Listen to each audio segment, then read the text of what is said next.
You're listening to the Spark Radio Network, Internet radio like you've never heard before. Innovation, creativity, and imagination are all said to begin with a spark. So fasten your seatbelt and take the ride of your life and listen for the spark.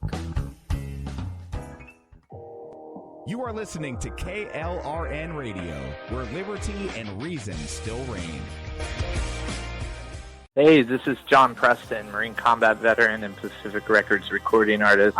Just reaching out to have you check out our new album, Battle Cry, Songs of America's Heroes, an album featuring phenomenal other combat veteran artists like Scott Brown of the Scooter Brown Band, Ryan Weaver, Rowdy Johnson, just an incredible mix of people. This is all veterans telling our stories and our lives, and we're giving 100% of our proceeds to the Valkyrie Initiative to help veterans and first responders integrate back into society. I myself have battled with post-traumatic stress for many years and lost my own brother, a Marine Corps veteran, to suicide. I ask that you step with us and make this happen. We are in pre-order right now and release on March 17th. Go to iTunes, go to Amazon, buy. We plan on making the charts and making it at a very high level, and your support right now makes a difference. This is the release of my new song, Superman Falls, which is actually about the loss of my own brother, which happened last year, and I would love for everyone to check it out, to listen, and hopefully it'll make a difference in many lives. If you're 85 or younger, would you like peace of mind and comfort for your family? We're Final Expense Direct with an urgent message for you. The average funeral today costs over $8,000,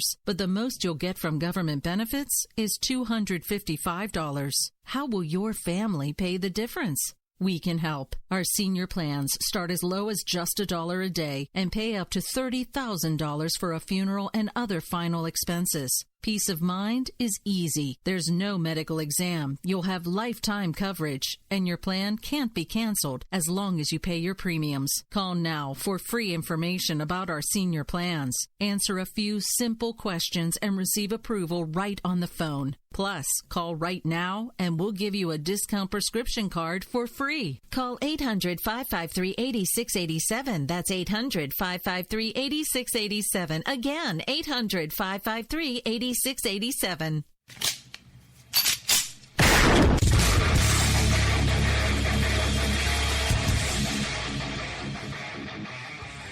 This is Slickery Trigger for Rebel Road Tactical. With proper care and feeding, your pistol will be ready when you need it, there to save your life. Shouldn't your gear be that good? Whether you need a holster for comfortable everyday carry or a tough-as-nails holster for your next training course, Rebel Road Tactical has what you need. Check us out on the web at rebelroadtactical.com.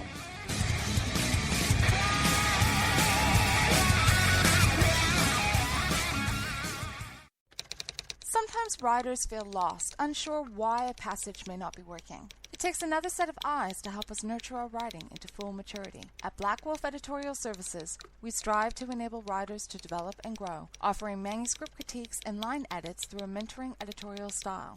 We also offer assistance on generating a writer's bio for your websites. Black Wolf Editorial Services, nurturing your writing into maturity. For a full list of services, visit blackwolfeditorial.com. Here's George Foreman with InventHelp. Hi, I'm George Foreman. Do you have an idea for a new product or invention? People ask me all the time, George, how do I get my idea in front of companies? How do I get a patent? What do I do next? Do you have the same questions? I'll tell you like I'll tell them all. Call my friends at InventHelp. Call InventHelp today for free information. InventHelp has been helping inventors for more than 30 years and has sales offices nationwide. InventHelp can submit your invention to companies who are interested in receiving new ideas. If you have an idea and want to try to patent it and submit it to companies, you should call InventHelp today for free information. Listen, I can't guarantee a company will be interested in your idea, but I believe every inventor deserves the opportunity to step into the ring and take their best shot. Put InventHelp in your corner. To get your free inventor's information, call 1-800-353-6490. That's 1-800-353-6490. Again, 1-800-353-6490. KLRN Radio has advertising rates available. We have rates to fit almost any budget. Contact us at advertising@klrnradio.com.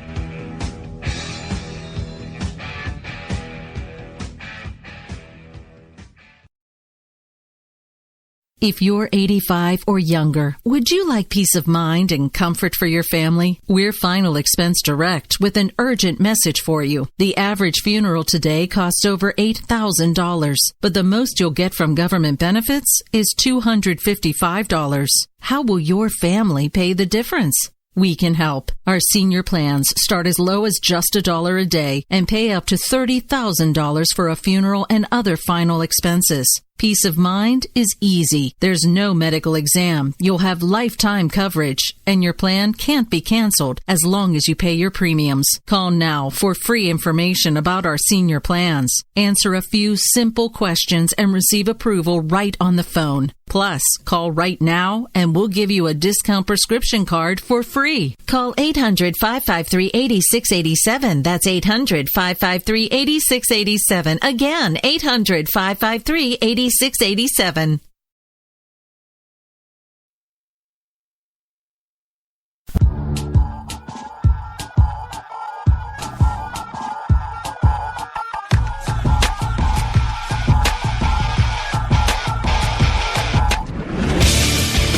Hello, America. Welcome to the program. I am Rick Robinson, host of America Off the Rails. I think we have the Gremlins beat down, at least for tonight. The Better Late Than Never episode is starting right about now. As soon as we come back from this little bit of intro, I'll have a guest, Jackson Richmond, with me, be talking about his latest article and the firing of Comey today. Right now on America Off the Rails. Stay tuned.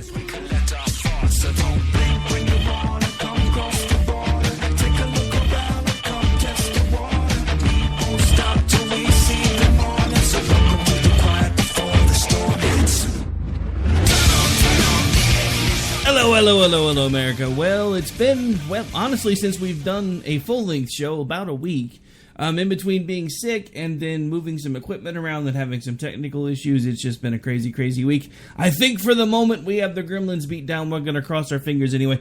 Actually, this evening we have a guest with us, Mr. Jackson Richmond, who you may remember that I've actually been to CPAC and hung around with at least once. We missed each other last year. He's had a couple of times that he's tried to come on the show since then. Most recently, one of them didn't work out because he had a conflict in his schedule. But we have him tonight. We're going to be talking with him. Good evening, Mr. Richmond. How are you? I am well. How are you, Rick? I am hanging in there. I've actually been fighting off about round 42 of bronchitis since January. So I've been down and out for about a week and only working about half my schedule as far as radio stuff goes. Other than that, I'm still alive and kicking. Good to hear. So what's new with you? I mean, we were talking a little bit off the air. Why don't you give folks a little bit of an idea of what it is that you've been up to, and then we'll get into the specifics of why you wanted to come on tonight.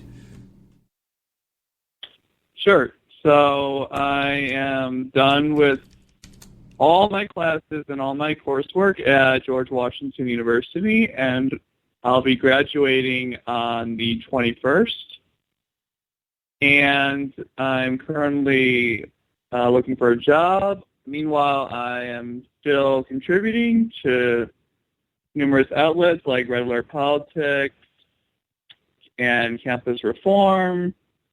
And just last week, had an article published in the Washington Examiner about why the boycott, divestment, and sanctions movement goes against freedom of expression. Just last week, GW Student Council rejected narrowly a BDS resolution, 15-14.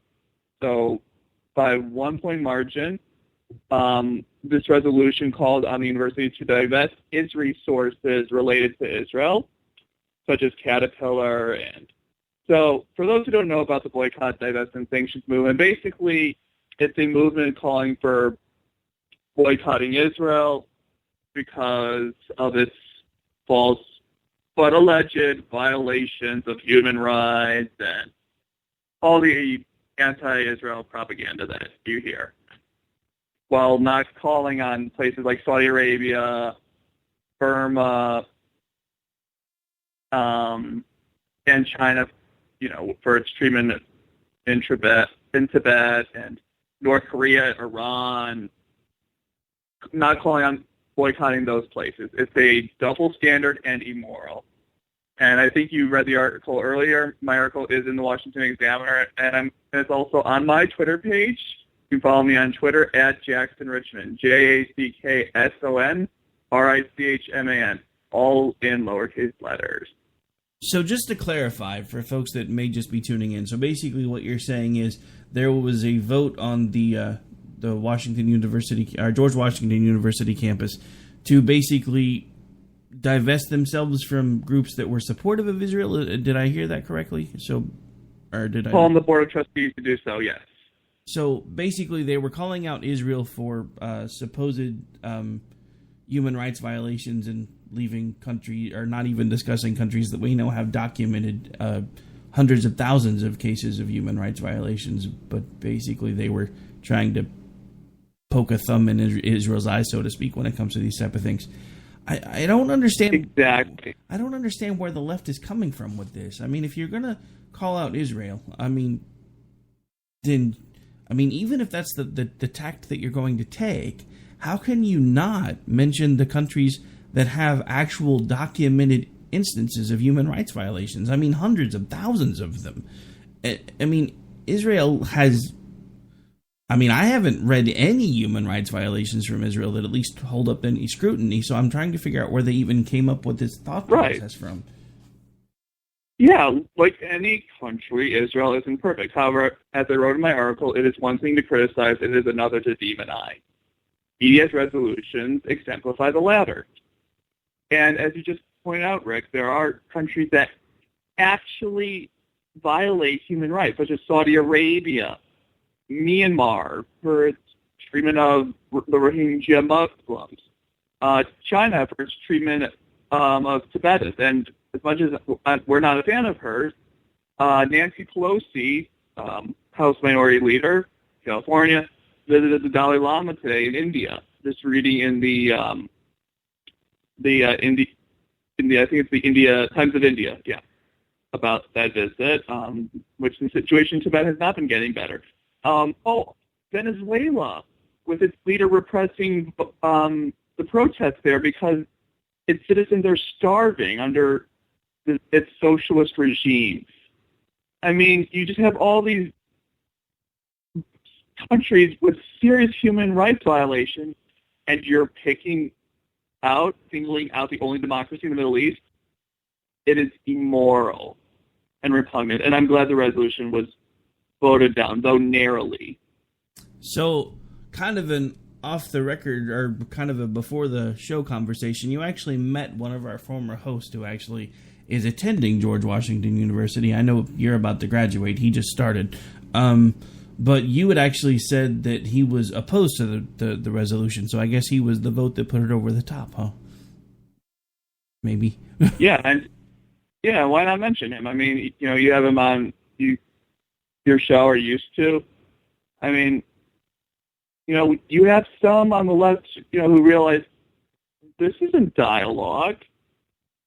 And I have my critique of the word dialogue, but at least this fellow student who you've conversed with many times and even accused him of having a PhD,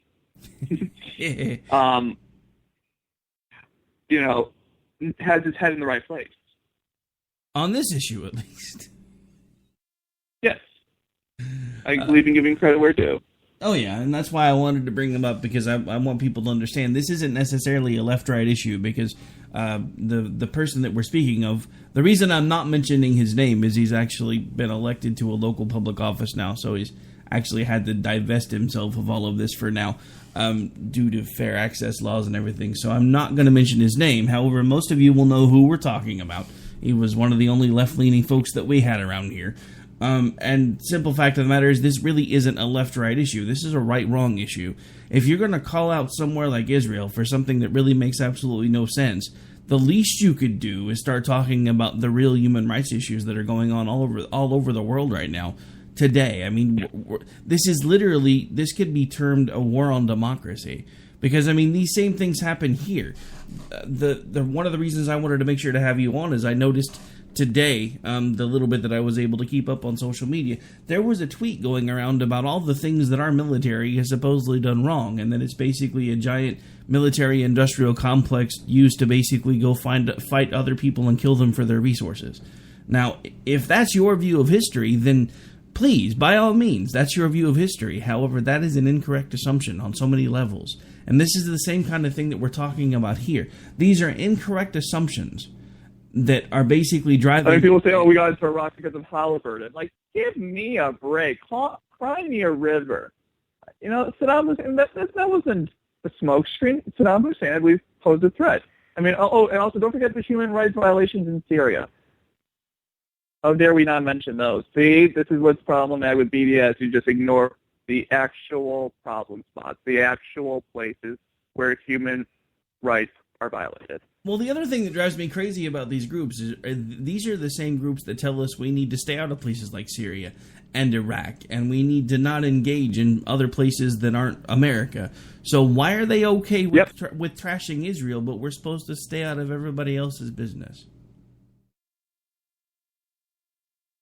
It's outrageous. It's insane.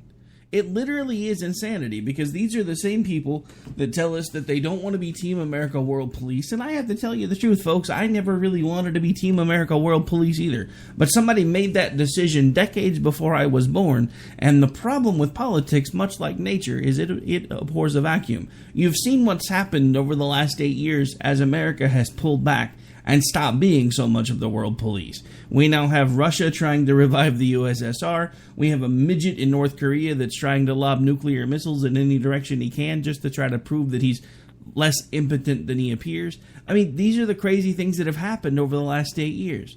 And now we have people that do everything they can to attack and demonize democracy everywhere they find it. But countries like Venezuela are great. Socialism and communism are the way to go, folks. It's the future. Never mind the folks that are starving in their streets and trying to basically eat their own family members to survive in Venezuela right now. Because communism is hip and it's cool. Well, as Churchill said, socialism is the quote-unquote equal sharing of misery. And why don't conservative groups, or why don't some groups, or whoever, whether they're political or apolitical, have these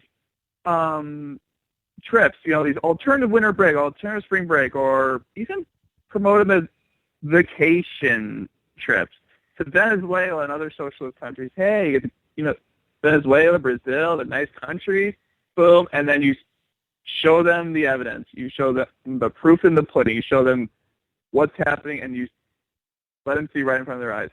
And if they change, God bless. If they don't, God help them. I believe experience is a powerful teacher, Rick. It is. That is a very true statement, because most of what I've learned, I didn't learn through books. Books gave me the foundation of what I needed to understand the world, but it wasn't what taught me the most. What's taught me the most is the experiences that I've gone through. The things I've done, like building a business from scratch and realizing that once I had a business, that when I went to file my taxes, all of a sudden they wanted anywhere from 28 to 35% right off the top every quarter.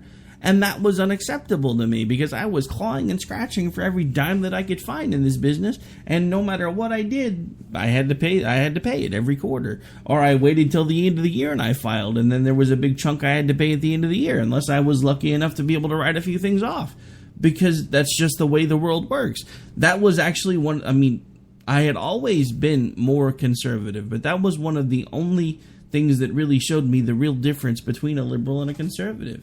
Because we're all about trying to keep the government out of everybody else's business. And that's the problem, is the Democrats have been the ones that have won that narrative when nothing could be further from the truth. Because they're all about keeping the government out of your business unless it's something that they completely don't agree with.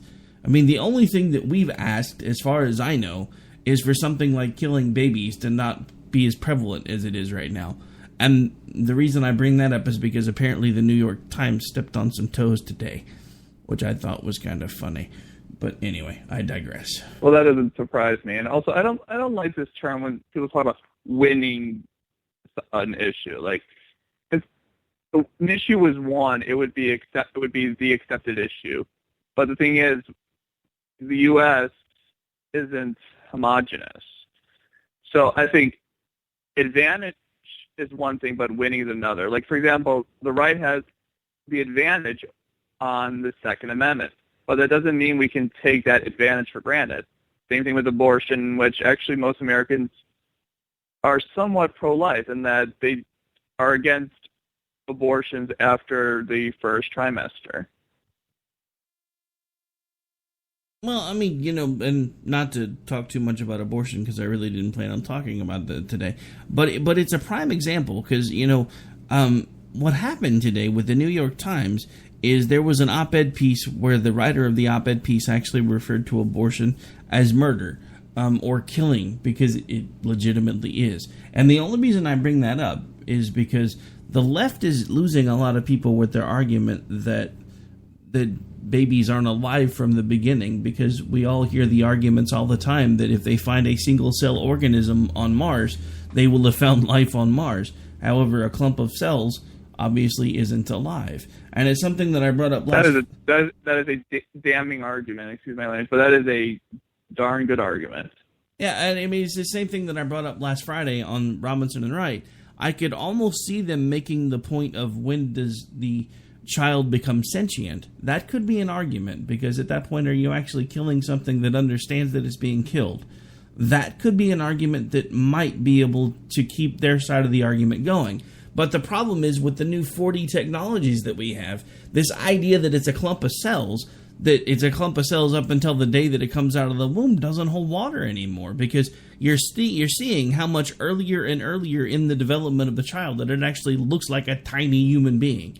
I mean, there really isn't much of a time that you cannot tell that this is going to be a human being if you actually look at the new 4D ultrasounds and things that they have going on right now. So in a lot of ways, the left is starting to lose the argument, which is why there are so many people that are now basically pro-life to a point. I mean, there's even most people that agree that abortion is okay in certain circumstances are saying not after this date.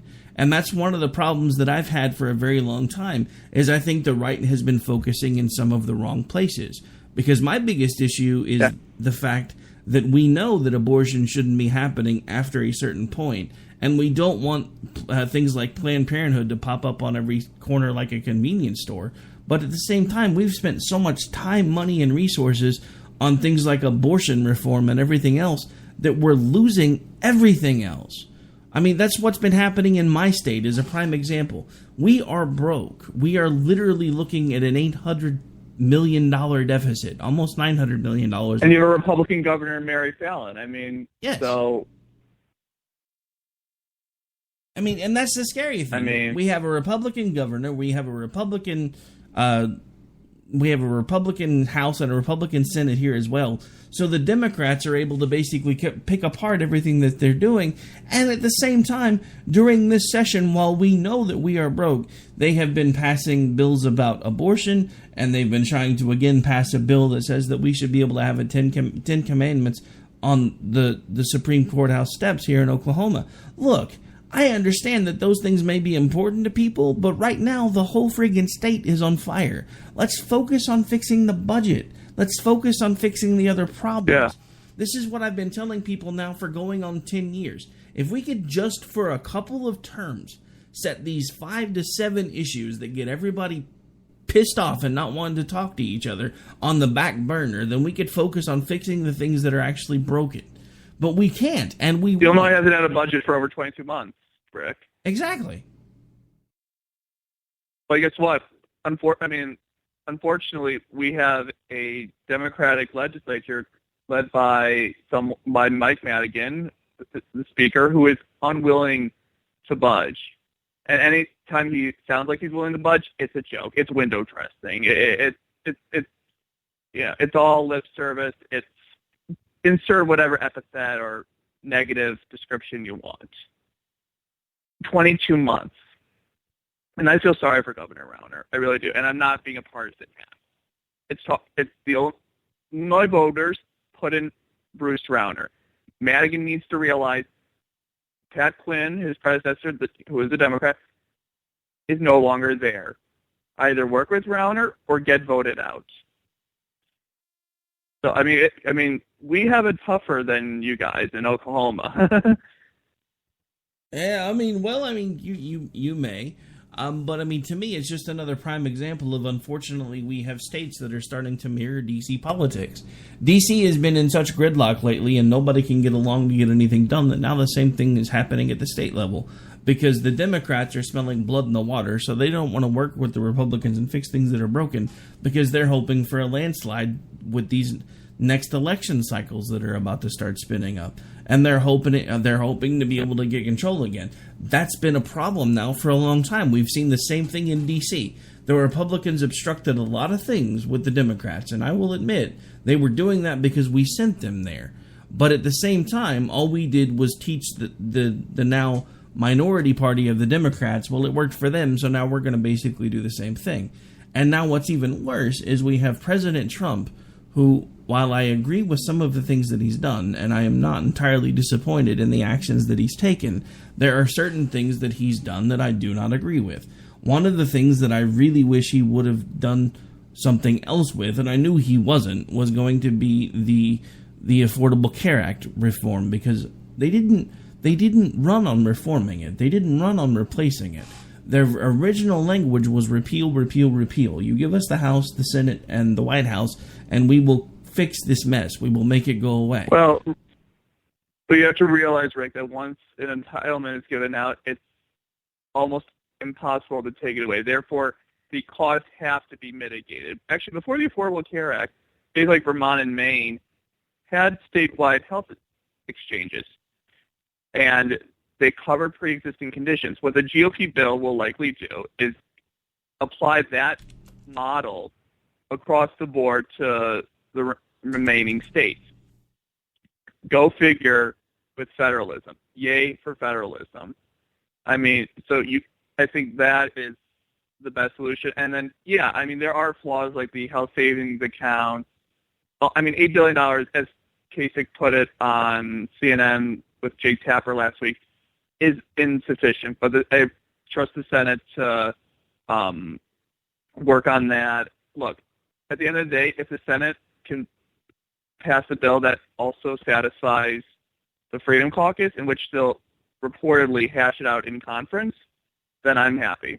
At the end of the day, the power needs to go back to the states.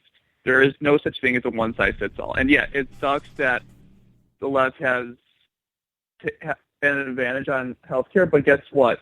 We can teach the value of federalism. Let's turn that negative into a positive, even though the right might not be getting 100% of what it wants. Well, no, I mean, I understand everything that you're saying, but at the same time, it really annoys me that, again, for actually about 4 years, because the narrative started changing about halfway through. But for that first 4 years, is after Obamacare passed, it was, well, get us back in there and we're going to make this go away. And I understand everything that you're saying, because it's no different than any other entitlement program. Once they're started, they're actually, I can't think of a single instance where they've been stopped. So I understand that in my head, but in my heart, I was listening to the party that I once held allegiance to tell me that they were going to fix this. What bothers me is the one thing that this election cycle has taught me is something that I had been struggling with now for years, and that is when it comes right down to it, when it comes to the day-to-day grinding or, passing bills or the making of the sausage, so to speak, there's really not much difference between the two parties. They're really only interested in trying to hold on to their power instead of actually doing what we send them to D.C. to do, and I have a problem with that.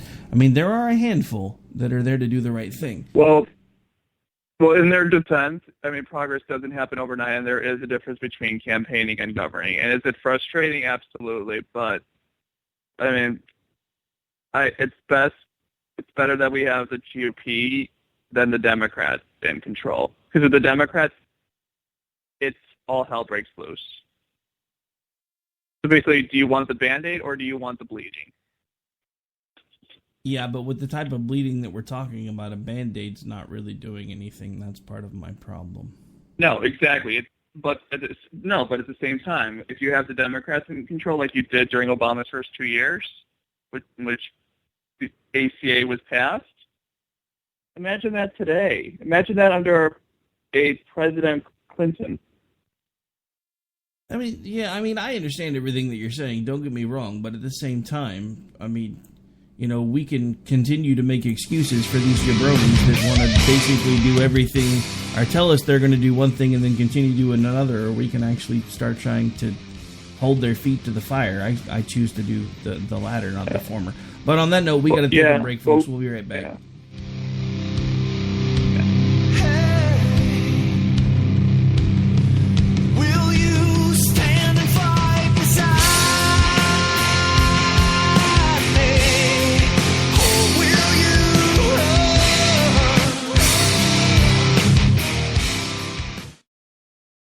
The following message contains a special offer for listeners of this station. Are you a man over 40? Are you constantly looking for the nearest bathroom? Do you wake up multiple times a night to use the bathroom? Right now, Perfect Prostate is sending out free bottles of their groundbreaking new formula to listeners of this station. Perfect Prostate Formula was developed by medical doctor Mitchell Fleischer, and its ingredients have been clinically studied to reduce your frequent nighttime bathroom visits and promote healthy urine flow. Right now, preferred customers get their first bottle of Perfect Prostate absolutely free. There's nothing to lose. Perfect Prostate is guaranteed to reduce that constant urge to use the bathroom, especially at night, and promote healthy urine flow. Don't wait. Call now for your free bottle. Just pay shipping and processing. Dial 1-800-675-0251. That's 1-800-675-0251. Supplies are limited. One free bottle per household. Call now. Dial 1-800-675-0251. That's 1-800-675-0251.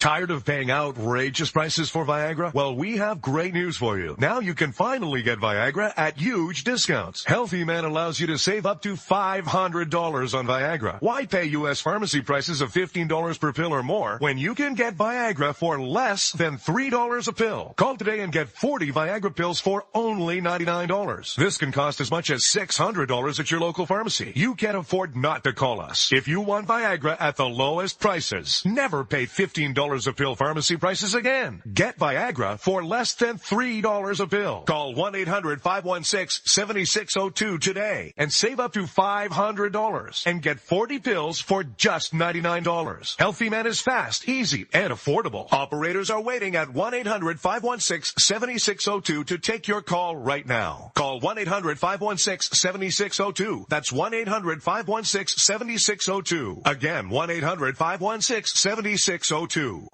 Every day, the men and women of the United States Marine Corps stand ready to defend the American way of life. The few, the proud, the Marines. Hey folks, I want to introduce you to a friend of mine, Dr. Richard Harden. We are on the same mission, which is waking up America. We just have different paths. So stay tuned for some information on how you can keep up with Richard and all his work. Visit Richard's website at raharden.com. That's the World Wide Web at RAHARDIN.com. At his website, you can see a summary of the 6 books he has written, where purchases may be made. He also has a link to 18 videos on YouTube and several blogs about Christian beliefs. If you prefer, visit Amazon.com/Kindle and type in Richard Harden to see and purchase his books. If you're 85 or younger, would you like peace of mind and comfort for your family? We're Final Expense Direct with an urgent message for you. The average funeral today costs over $8,000, but the most you'll get from government benefits is $255. How will your family pay the difference? We can help. Our senior plans start as low as just $1 a day and pay up to $30,000 for a funeral and other final expenses. Peace of mind is easy. There's no medical exam. You'll have lifetime coverage, and your plan can't be canceled as long as you pay your premiums. Call now for free information about our senior plans. Answer a few simple questions and receive approval right on the phone. Plus, call right now and we'll give you a discount prescription card for free. Call 800-553-8687. That's 800-553-8687. Again, 800-553-8687.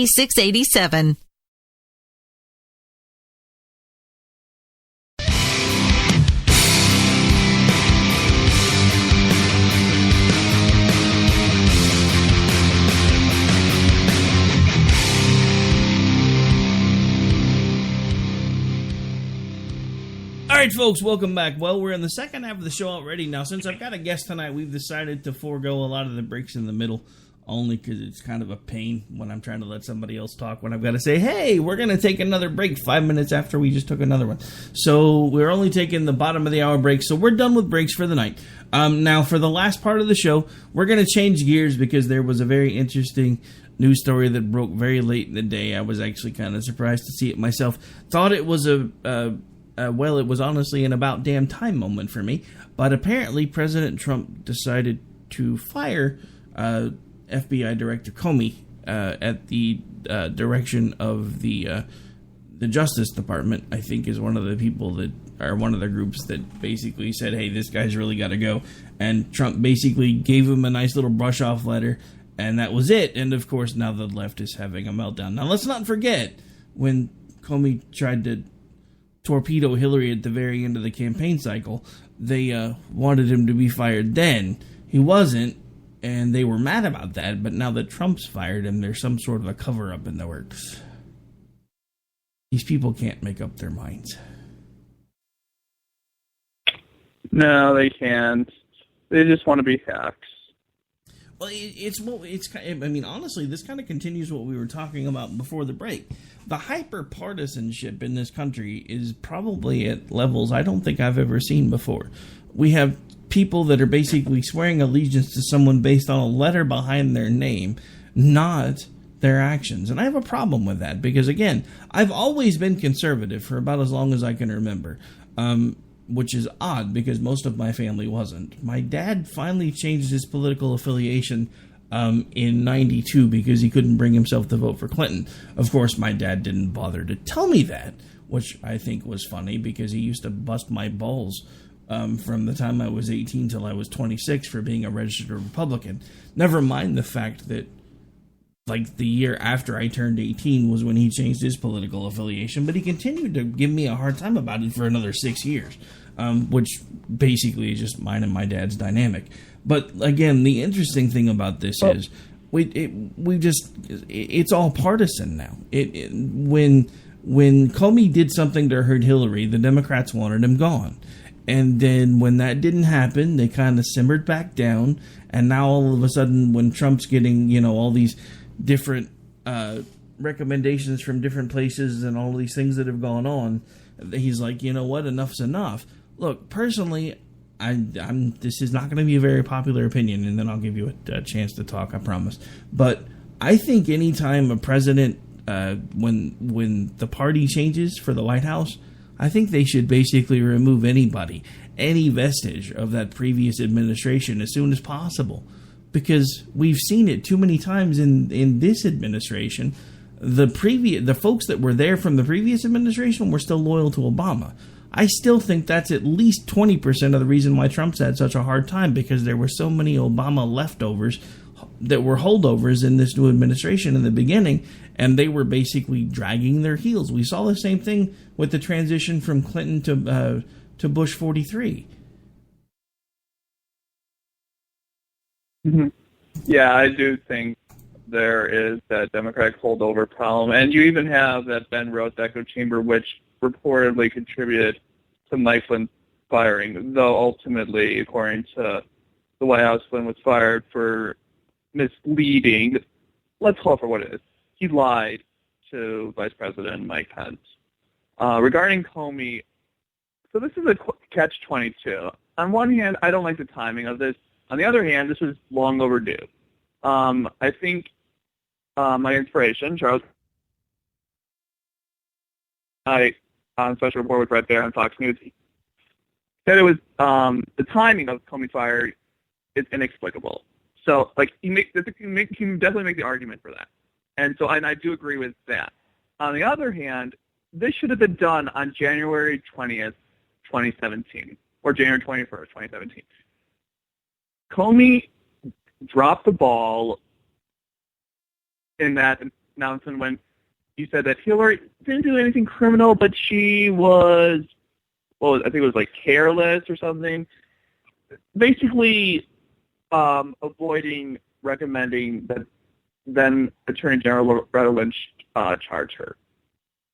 for mishandling classified information and also having a server with classified information outside of government property, which, yes, people, that is a felony.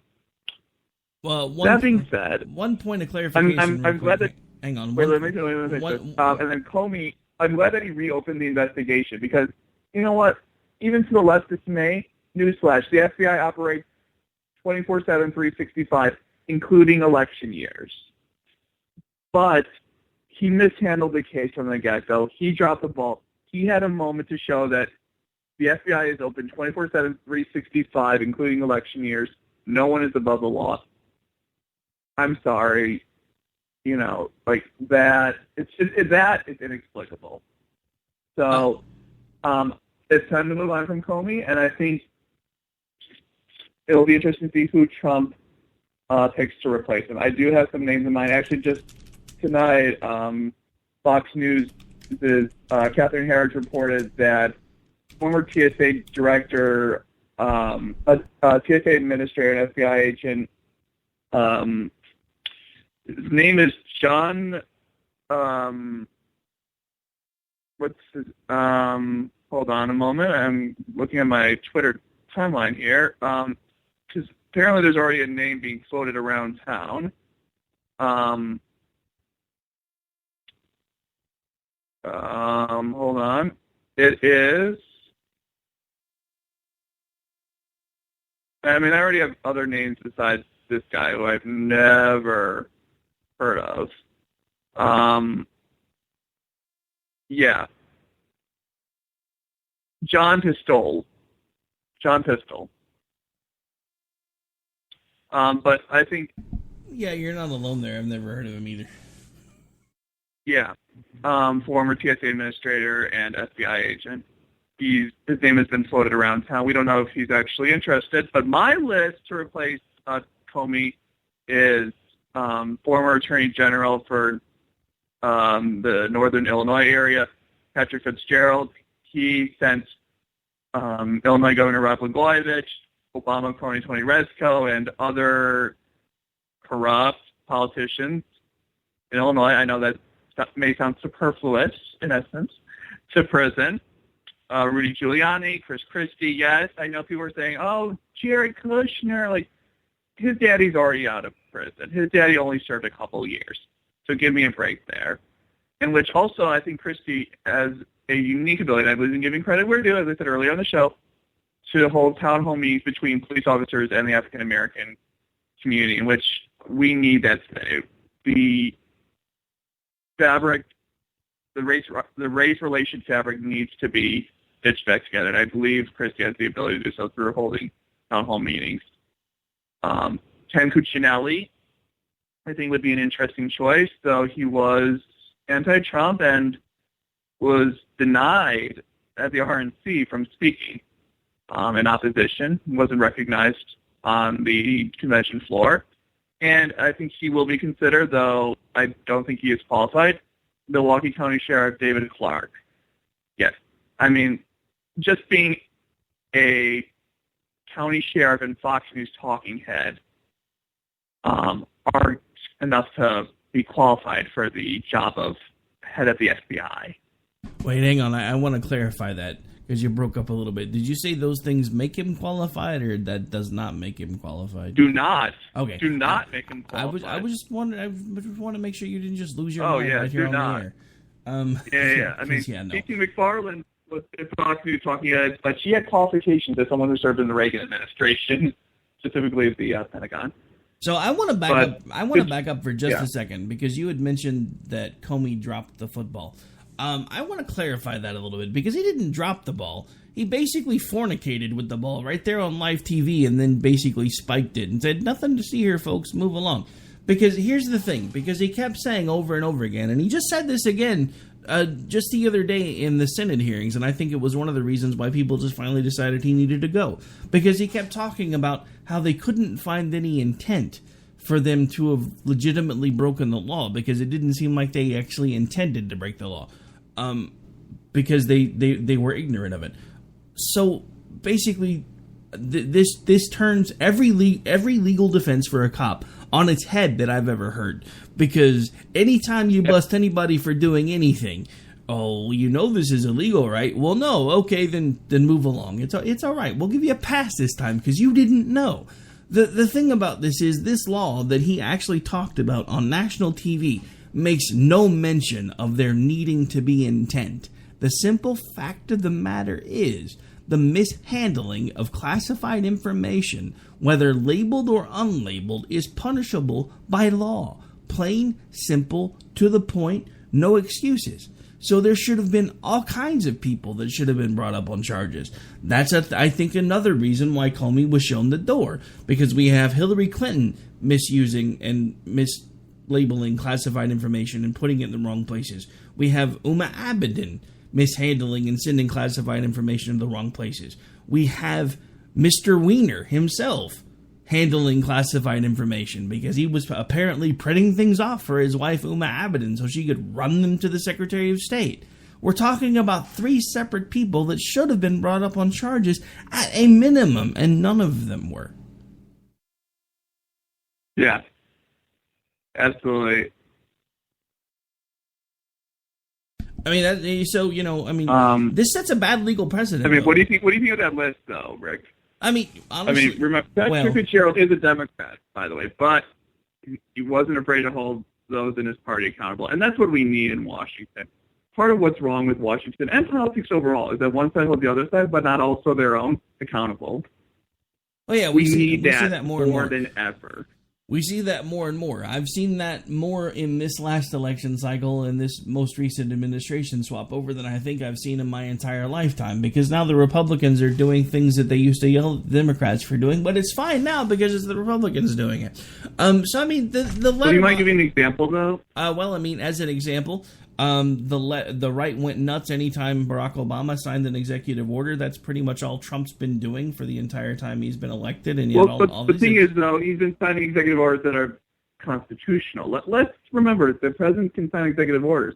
The problem with Obama was that he signed executive orders that were deemed by many, especially those in the legal community, to be unconstitutional. Let's remember constitutionality, which conservatives will surprise themselves on. Constitution. Except if you want, hang on. You asked me a question and then you cut me off. That's not cool. If you want my honest take on it, I don't think any executive orders, short of the declarations that, hey, we're gonna save these 2 turkeys this year. That's, as far as I'm concerned, really about the only thing that should be constitutionally used for an executive order. Period. I don't like the use of executive orders any more than I like the use of signing statements. Now, we can argue the constitutionality of them all day long, but the simple fact of the matter is, any time Barack Obama picked up his pen, the right had a fit. Now that Trump's doing it, they're okay with it. I have a problem with that, regardless of the context.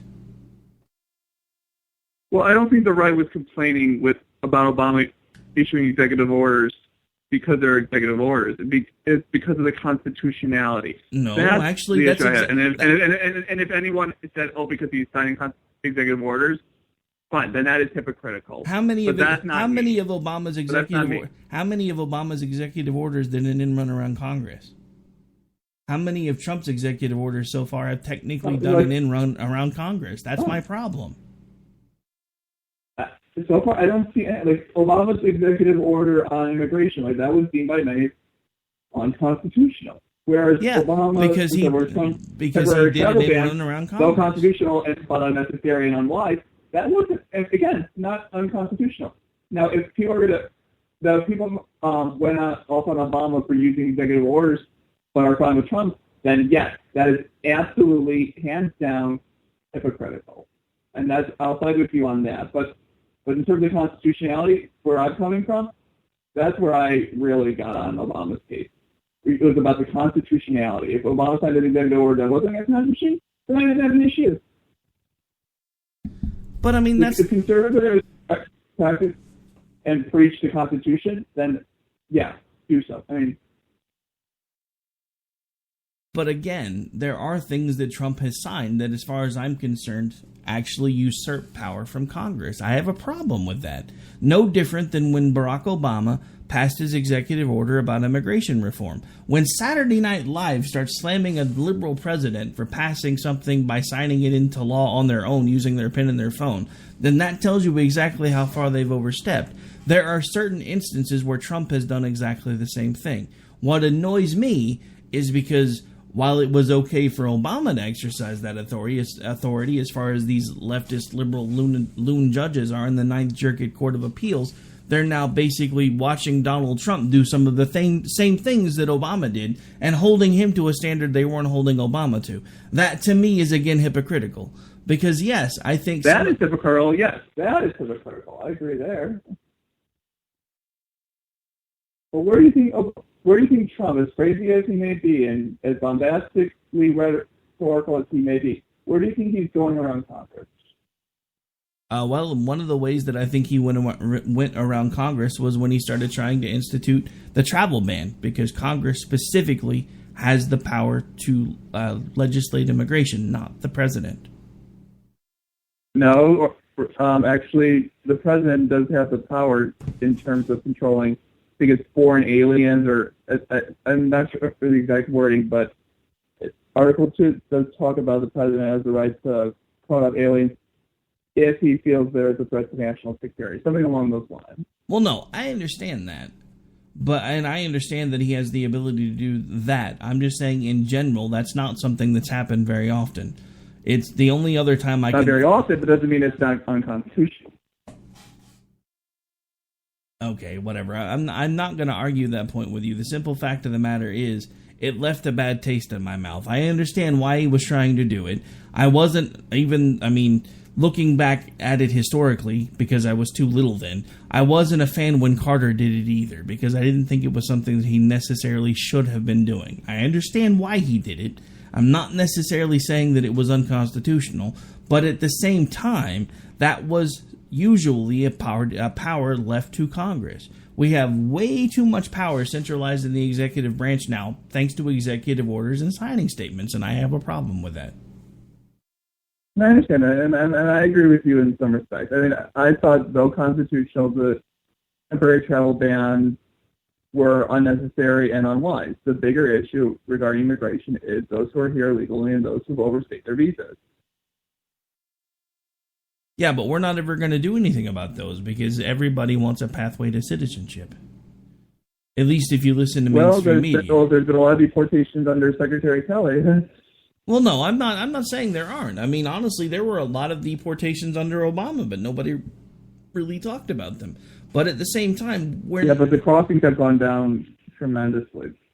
Well, yeah, no, the crossings have been going down exponentially now for over a decade, but they've plummeted under Trump, and I understand that, and I'm okay with that. That's another reason why I kind of think the travel bans were a bit extemporaneous, because we've already minimized illegal immigration to the point where it's almost a non-issue at this point. If we would actually just go ahead and fix the issues with the border, use technology to close the gaps, we wouldn't have an illegal immigration problem anymore. But we can't, because we're still too busy fighting over the fact that it's inhumane and unjust because we're give us your tired, your poor, your huddled masses yearning to be free.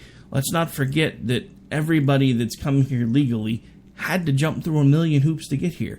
And the reason we started those programs in the first place was to try to keep the very things that everybody's talking about that we did, as far as the white folks hundreds of years ago, to the so-called native population, who, let's not forget, historically immigrated to here as well. So if you really want to get technical, there isn't a native population here, because everybody comes from somewhere else.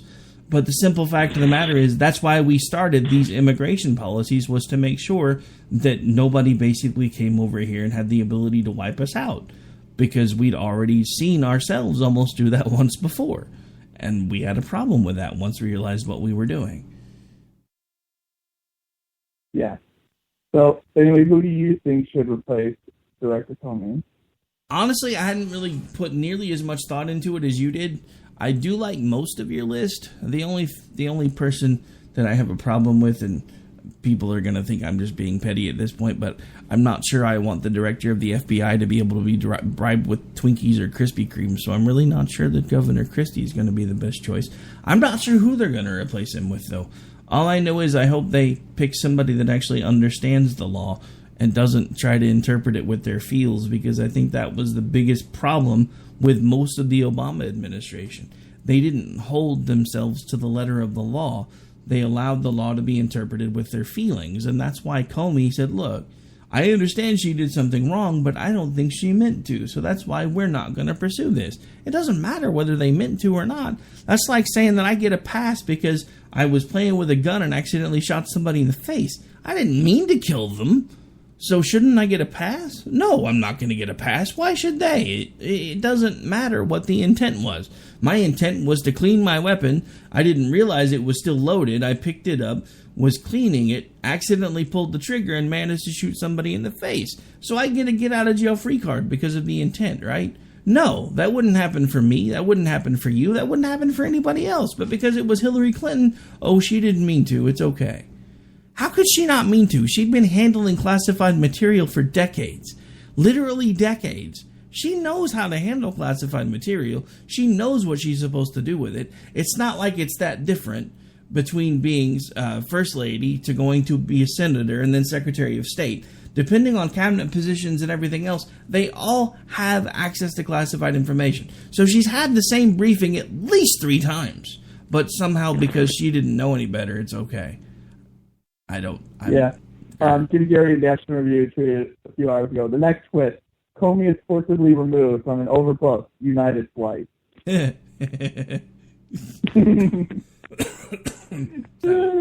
would be funny. Very good. It's interesting that you bring up United, though, because everybody suddenly decided they're going to stop the overbooking process now that that's gone completely sideways. All right, so believe it or not, we are officially out of time. Why don't you remind folks where they can hang out with you when you're not on the radio guesting with me? You can check me out on Twitter at Jackson Richman, JacksonRichman, all in lowercase letters, no underscores, no dashes, just at Jackson Richman, JacksonRichman. All right, folks, and I, of course, am Rick Robinson. Provided that I can actually string these together again, we should start being live again every Monday through Thursday on America Off the Rails Radio on KLRNradio.com. Again, the show can be heard on Red Nation Rising Radio, the Liberty Channel, every Monday through Friday at 6 a.m. Eastern. The Lanterns Radio Network every Monday through Friday at 6 a.m. Eastern. AMFM247.com every Monday, Wednesday, and Friday at 2 p.m. Eastern.